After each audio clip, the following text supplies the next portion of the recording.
I'm Julie Legg, author of The Missing Piece and diagnosed with ADHD at 52. Welcome to ADH Difference. In this episode, I'm delighted to chat to Dr. Nathan Meller. US-based, he's the CEO of Strata Leadership. He also is a two-time TEDx speaker and an author and an academic. And he shares some deeply personal and reflective insights into his own ADHD journey. Thanks very much, Nathan, for joining us today on ADH Difference. Look, well, I'll get straight into the questions. You are diagnosed with ADHD. Can you take us back to that moment? What age were you? And how did it shape your academic path, which is so strong in your life? Absolutely. And for me, it was right at the age of 30. And I was really struggling professionally, where I was in a good job, but it just felt like I was supposed to do something else. And it was just this constant pull to the next thing. Well, what do I need to do next? And I went to a therapist and was just really talking about that of, I just feel like I can't seem to draw a straight line from where I am to where I want to be. And then the therapist said, let me ask some questions, and went through and started asking the questions. And I didn't know what it was about. And she said, I think you have ADHD. And then she sent me from there to a psychiatrist who actually did the diagnosis formally. And I struggled with it.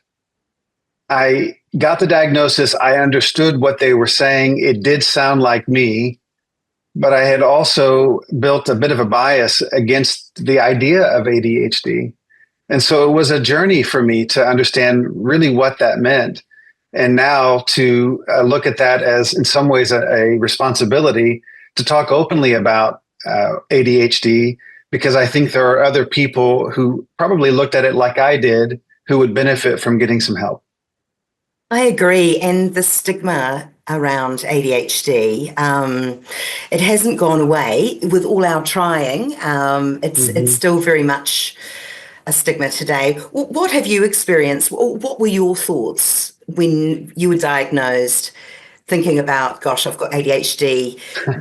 How did you framework it at the time? Did you think that you would be a naughty boy running around or a rebellious boy? You know, for me, it was the hyper focus that was the challenge of, I often would have 2 or 3 jobs at any given time. I was reading 4 or 5 books at any given time. And it was just on all the time. It was just exhausting to be me. And I thought, well, maybe that's because I have been, I have some special capacity or whatever. And in all honesty, school was really hard for me. And so going through all those years, I really wrestled with that, of an idea that I just didn't have what it took intellectually, so I had to work extra hard. And matter of fact, I had taken a few IQ tests for friends of mine who were psychology majors while I was in college, and I would take the test for them and whatever. And what's interesting is I never would go back to get the score. One, IQ tests have limitations, but 2, I didn't want to have it confirmed that I just wasn't very bright. And so I would never go back to get the results. And when I got my diagnosis for ADHD, the psychiatrist said, I want to take you through some additional assessments. And they did an IQ test for me at that time. And they said, well, what do you think your score is? And I gave an honest score, which was pretty low. And they came back and they said, no. And they gave me the actual score, which was a pretty high score. And I began this journey of, I felt like if I could use an analogy of a vehicle, I had this V12 engine, and then I had a transmission where it didn't connect. And so I had all this ability, but I felt like I couldn't get it to go. And that began the journey of understanding why. And I'm grateful that I learned at the age of 30. I also wonder what would happen if I had learned earlier. Yes. Yes. There's all these whys, isn't it, when you retrospectively look back. Now, Mhm. your academic career, really, you've done Right. amazing things. Now, this, or a majority of this would have been before diagnosis. School is one thing, but actually Mhm. university and your master's and your Doctor of Education. Mhm. How did you do that undiagnosed? You know, what Sure. challenges, what extra things did you have to do to actually achieve all that? A lot of it was just sheer effort. I remember going to some of the more difficult classes. They would meet. These were the bigger classes with a lot of credits. Some of these would meet every day, which was unusual. And I would sit in class and I just couldn't follow. And I was trying so hard, but I couldn't follow. And so instead of going, they had two sections, one in the morning and one in the afternoon, and mine was the afternoon. And so I asked the professor, could I go to the morning one as well? And I found that I could pass the class if I put in double the effort.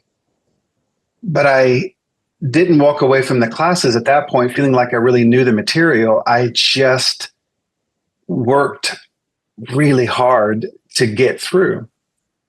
So I had my first two degrees, and I was struggling to get through. And I got my first two degrees. I had an influence, a really influential professor who had really questioned my self perception and really helped me believe that maybe I could do something. And so I was moving that direction, but I really had to work hard to get it done. Mm. Then I was diagnosed in between the two. And so when I finished my master's degree, started working, that's when I started just finding I couldn't get on one lane. I was taking all the lanes all the time. And got the diagnosis. And then for me, I began using prescription drugs, but the dosage was not right. And so that actually made it a lot worse for a time. And it was really, really tough. And then we finally got the right prescription and got going in the right direction. And all of a sudden, it wasn't that I was a different person, but I could at least choose to engage. And then it allowed me to learn how people do that. And then it allowed me to have more options. And so I would say that the major difference was I had struggled in school all along.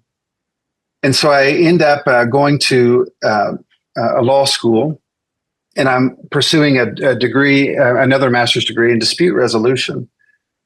And when I get there, I've moved my family to California, where this school is. It's at Pepperdine University. I get to that school, and the person who's in charge of the student loans, which is it's an expensive school, and I was going to go into debt quite a bit. The person in charge of the student loans, who I've been working with, he came out and he just didn't look. He looked like he had been sick. And I said, "Are you okay?" And he said, "I'm not okay." And I said, "What's going on?" He said, "I don't know how to tell you this, but I've made a big mistake, and what I thought you were going to be able to get financially was not the right number." Oh. And he said, "It's about half of what I told you." And he said, "I know you've moved your family here. I don't know what to tell you. I've messed up." And it was one of those things where someone had messed up so badly, being upset about it didn't help anything. So I said, "Let me process this for a minute." And so I went and drove and found a spot to just look out over the ocean and think. Mm. And I came back and I concluded that the only way for me to pull this off, because I was going to do my master's degree for 1 year, then go do my doctoral program. And I was scared to death about I'd never been in a law school. This was going to be a highly competitive environment. And in those environments, you're graded against your classmates. It's not just a standard, it's against other really bright people. And so I was already nervous about that, but I thought the only thing I can do, because the issue was the cost of living, was to start both programs at the same time. So I went down to the doctoral program and I said, I'm already at the law school. And I told them what had happened. And I said, is there any chance I could join the cohort for the doctoral program now, maybe a few classes at a time? And they said, no, you can't take a few classes at a time. You have to do the entire program with the cohort. And I'm standing there and I'm trying to figure out how to make this work. I've got 2 small kids. This is a big deal. And they said, we've already had the orientation for the class, but if you would be willing to do some assessments right now, do an essay, a writing sample, all that right now, and you pass, we could let you in the program because you already are in the law school. So we have a reciprocal relationship. So I sat down, they gave me the essay topic. I wrote the essay. They took it, reviewed it, came back, and they said, you're in. But so now I'm taking 24 hours a semester, which is 2 full-time loads. And I'm working and raising 2 kids. The difference is I know what ADHD is now. I'm medicated for it. And so the workload I had had in the past, working twice as hard as everybody else to get the same result, all of a sudden that workload, the ability to do that becomes a really positive thing. And so I ended up doing both programs at the same time. And there is no way I could have done that before. But now with the transmission and the engine and alignment, all of a sudden I found that I was capable of doing things with less effort than prior to that had taken additional effort. And so it was a long path to me. But if you had met any of my teachers in grade school or high school or secondary school, and you said, I bet he's going to end up having 4 degrees and being a professor and all that would have been a good laugh for all of us. Well, that story is incredible.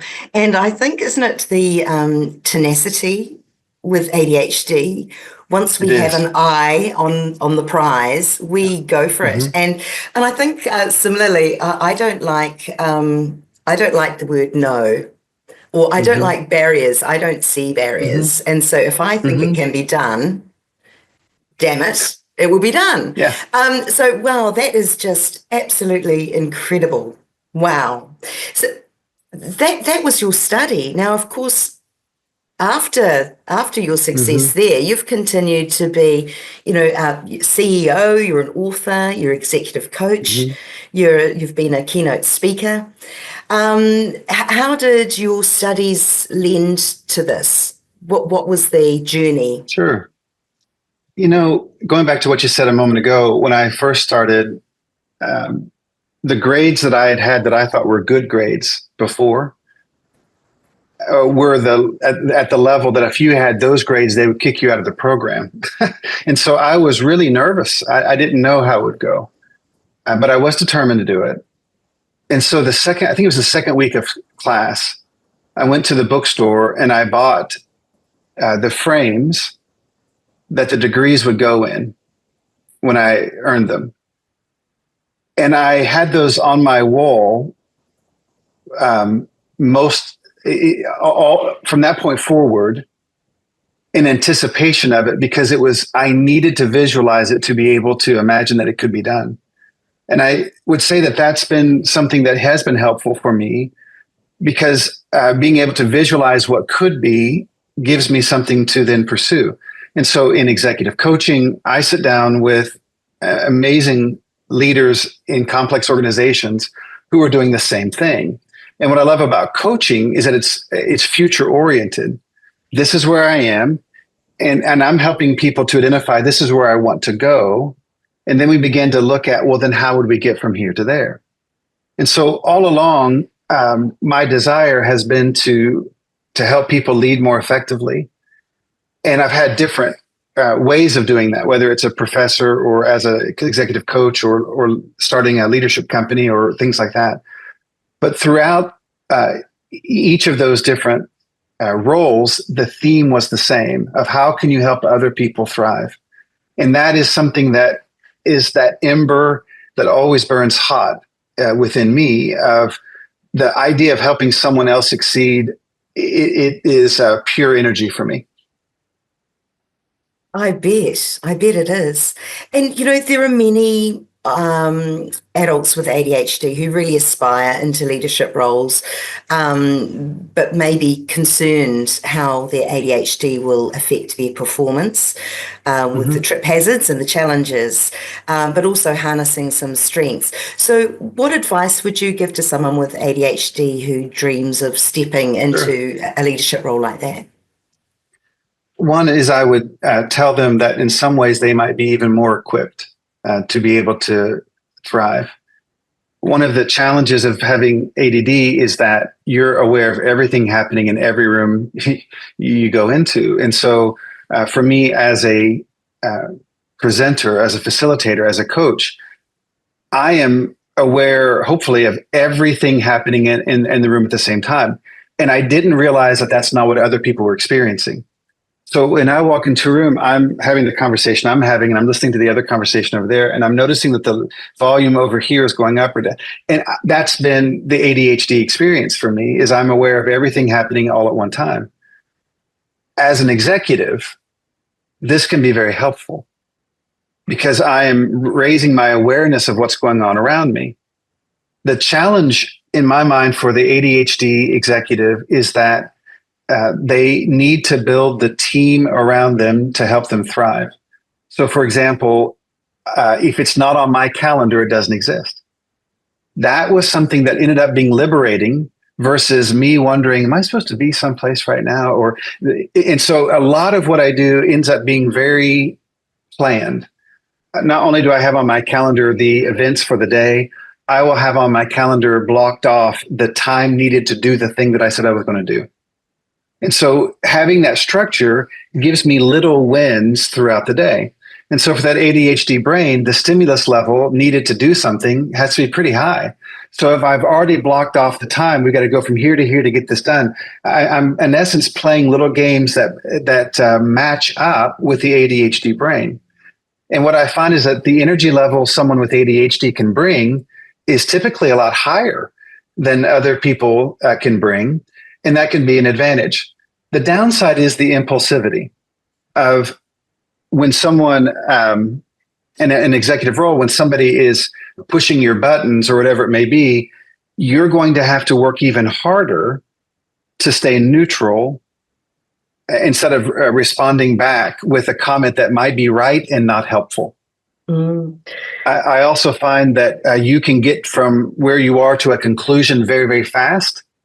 And that might be helpful in some environments, but in others, it seems as if you're not inviting people into the conversation. So that self-awareness always leads to other awareness. And it's really important for the ADHD brain to focus on self-awareness because I think we aren't aware of how our action and fast-moving pace can really make life harder for other people.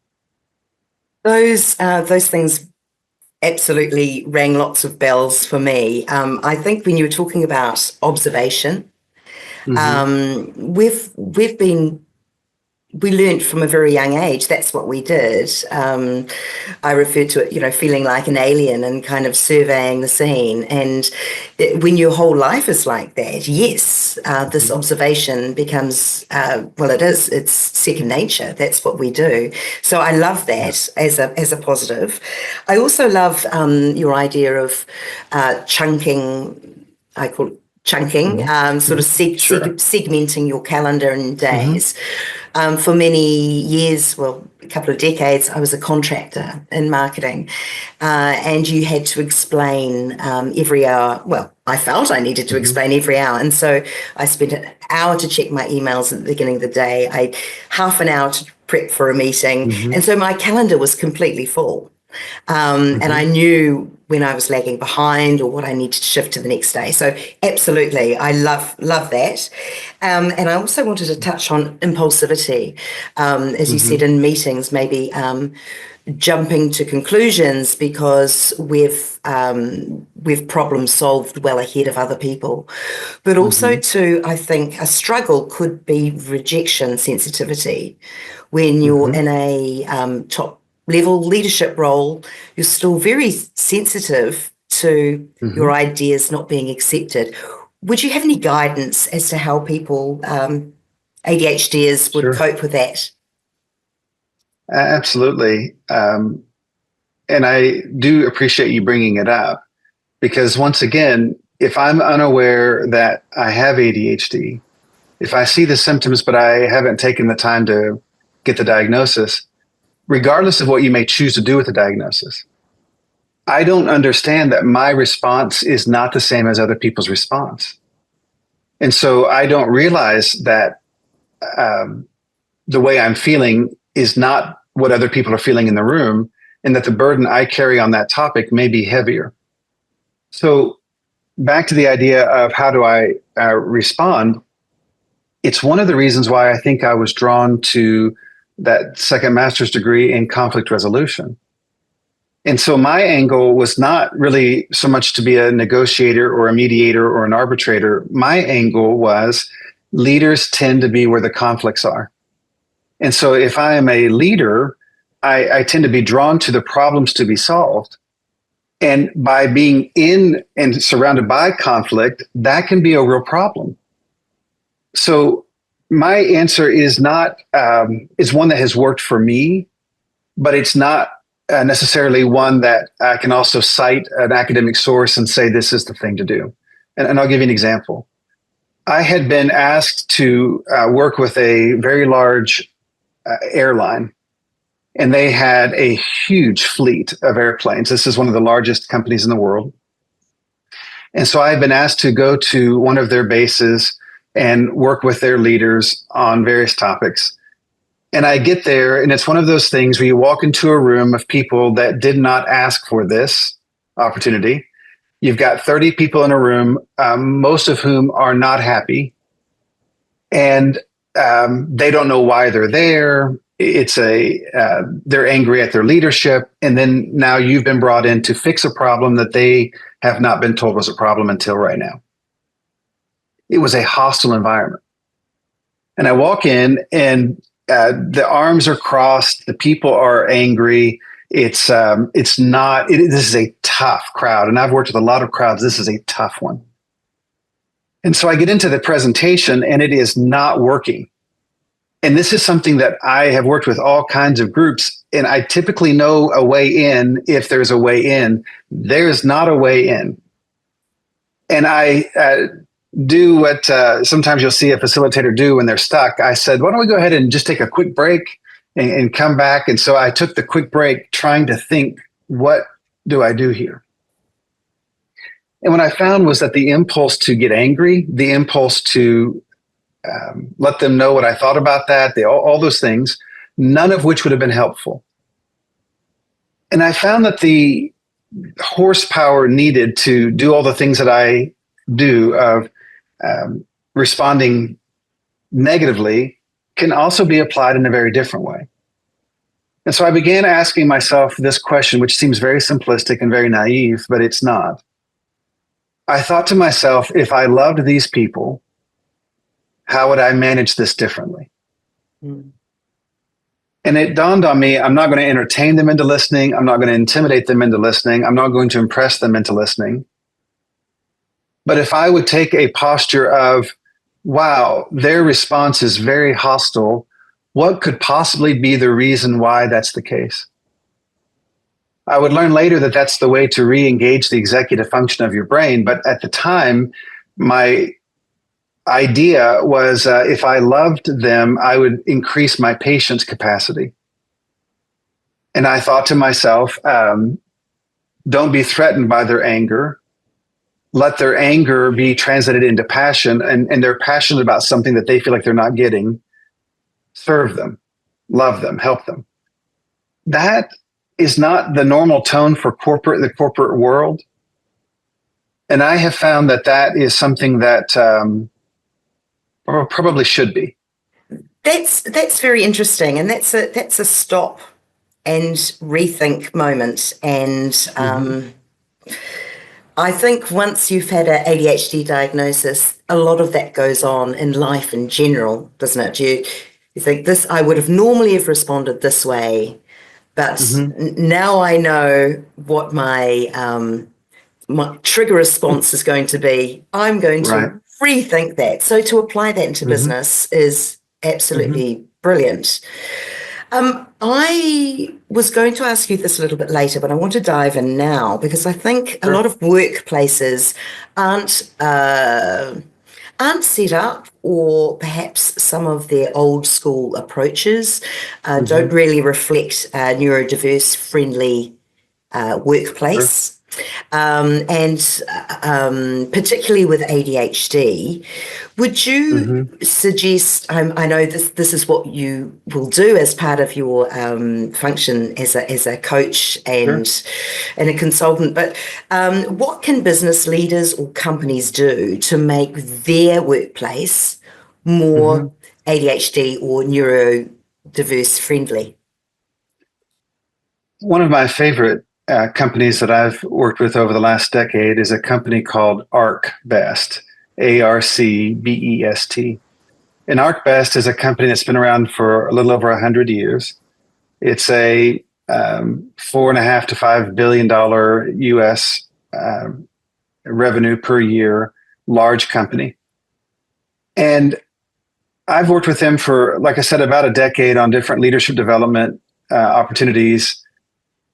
And a little over a year ago, I got a call from one of their executives.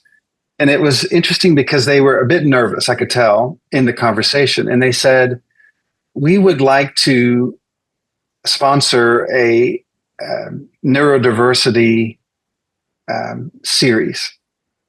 And we'd like to bring in speakers to speak to our leaders about the various challenges of neurodiversity. And you had referenced in your book your challenges with ADHD and opportunities with ADHD for that matter. Would you be willing to speak to our leaders about your experience? And I thought it was interesting that they were that nervous because they didn't want to be presumptuous or offend me. But I could not have been happier that they cared enough to sponsor this. And they ended up sponsoring people to speak on several topics of interest. And I said yes. And then, like a lot of things, I said yes and then found that the actual experience was much harder than I thought it would be to encapsulate an idea, to share the idea, to do the whole thing. But it was really important to me. And so I went over there and did 200-minute sessions. I have spoken for them at least 50 times. I have never had a response like I had for those two topics. And what I found was that people are primed to do differently, but they don't know what to do. They recognize the value of neurodiversity. They recognize the impact of neurodiversity, and they want to be allies, but they don't know what they're supposed to do to help. And what I thought would have been resistance was not. And what I got in response was the number of people who came up and may not have felt comfortable saying out loud, I'm on the spectrum, or I am dealing with this, or I'm dealing, but they would come up and talk to me about their experience, or more likely they would talk to me about someone that they loved dearly that was also struggling with these different challenges. And what I found in that industry, which is a very competitive industry, they viewed this as a competitive advantage. How do we set our company up in a way where we not only are open to this, but that we could receive advantage because of it? I think about people in my own life who struggle with, they're on the spectrum for autism, but they can literally do the work of two or three people on topics that match up with where they are. I think about what I can do and didn't know that I could do, or whatever it may be. And I don't mean to be prideful. I'm trying to be encouraging. But what I would say is those who are listening to this, who are in leadership positions, it is a small investment to open that conversation up in a way that is meant to be positive. Wouldn't it be great if we had a work environment where we understood each other better? Not, well, we've got a compliance issue here and we got to talk about neurodiversity today. Those leaders who talk about it in a positive way, I think are opening themselves up. I saw someone talking the other day and they were talking about NASA, and they said they would estimate 75% or more of the people who work there are neurodiverse. Well, yeah, those are the kinds of people who would do what they do. Mm. And I just think the more we can talk about this in a positive way, we're all on this spectrum of capacity, and we're talking about how do we maximize what is good for everybody. I think too, when you were talking about advantages for that business, I imagine it's retaining staff for a start, happy staff that felt seen and heard and contributing and validated for the work that they do. Are there any other advantages from a business perspective? I mean, sorry, I'm mixing my questions up here, but does it top down or bottom up or somewhere in between? Do the employees also have an opportunity to contribute to this? You know, as much as I wish it could just be a grassroots effort and it goes from the bottom up, and those things are helpful, it is a much faster path to success when there are champions at the top because they wield more influence, so more social influence. And so what I would say to those leaders, and again, I get to work with the top executives in numerous industries, and I'm so grateful for that. But the reason I say it is because I don't work in one industry. I work in a broad range of industries. And I would say to those executives, not only is this a good thing to do for society, it's a good thing to do for business. But if the concern is there is a resistance to it, there isn't. Every family you know has someone in that family or someone close to them where life has been harder than it had to be because we were unaware of how we could do things differently. And I would just say to you as a leader, this is one of those low risk, high reward moments. And so when I look at what these creative, hardworking people can bring to the table, like me, I started working my 40 hours a week when I was 14 years old. And I got to tell you, my drive to do my job well was not based upon my pay. It was the awareness that who I am is reflected in what I do, and I want to do my job well. Well, that may be an ADHD thing too, but imagine someone with that energy level who's focused on being fully engaged. Wouldn't that be a helpful thing in your workplace? Incredible. Yes, it would. You talked about your 14-year-old self. My next question actually was going to be, what would you say to your younger self if you had an opportunity to time travel back about navigating life with ADHD? What words of advice would you give your younger self? Recently, a friend of mine posted on YouTube a video of us playing American football in high school. And we played for the championship of our league. And in the United States, high school sports is a big deal. And I had never seen the video, and now it's 30 something years ago. And so I click on it, and I'm watching this kid, me, at probably 15 or 16, playing in that game. And a couple things on an advantage side, with ADHD in sports, I could process faster what was happening in front of me. And the impulsivity was rewarded because I could see what's happening, make a decision, and be moving before anybody else on the team was responding. And that's where the ADHD brain was really helpful. It's that kind of the idea of a hunter versus the farmer. But I also know that one of the reasons why I'd never watched that video was because even though we won the game and we were the champions, I just thought, well, I don't want to see the video and have confirmed again that I just didn't do a very good job. So I'm unexpected. I'm just watching this video. And I click on the video. This is 30 something years ago. And I'm watching that kid.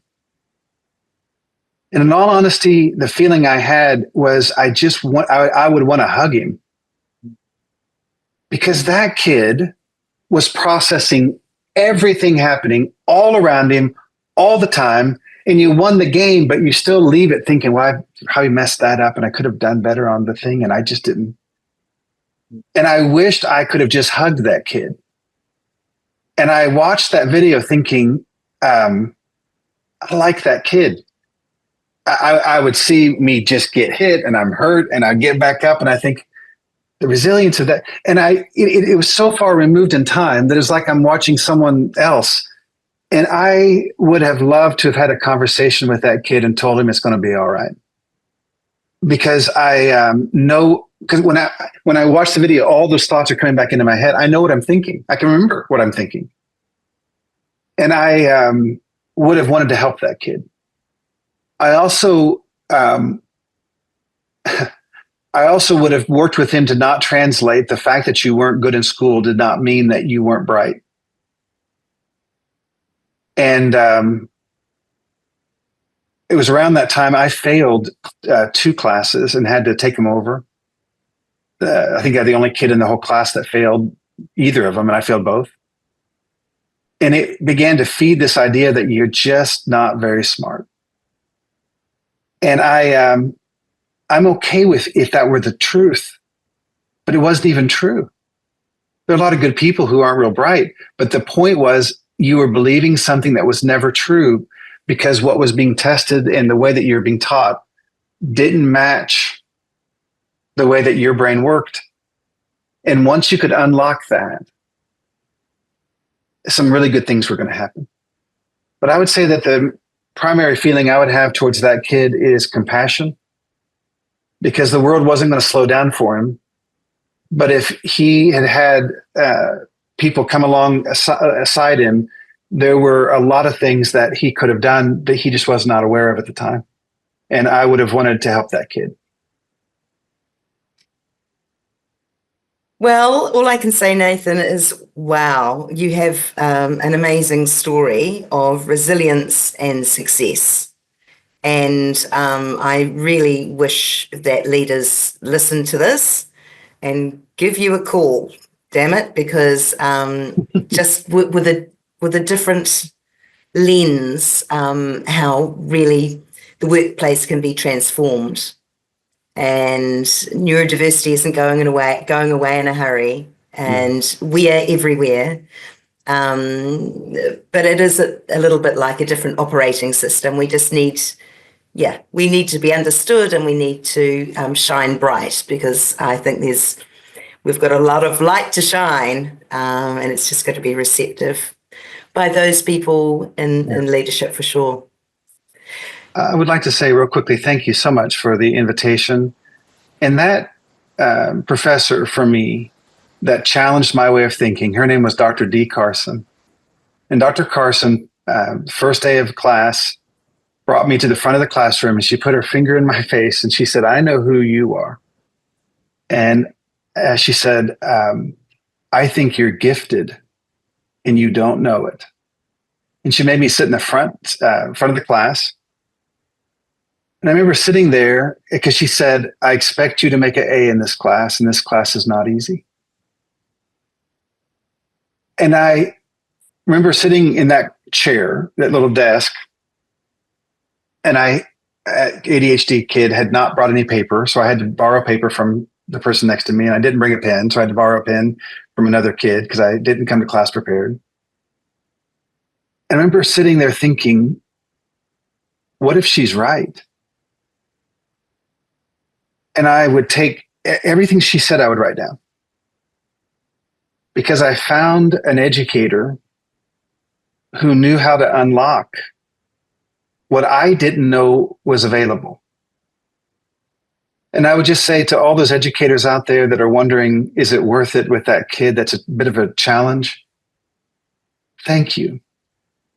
Because it starts in school. It starts with those coaches. It starts early with some compassion towards someone who is clearly trying and the normal path is not going to fit. So for the extra late nights that I may have cost those teachers along the way, thank you. And thank you to Dr. D. Carson. And thank you to you for hosting a program like this one. There is more reason for optimism now than ever before. And there's more reason for us to think we can do this. And how does the world look differently if we can open that opportunity for people whose brains may think differently to solve problems that we've not been able to solve before? Thank you very much, Nathan.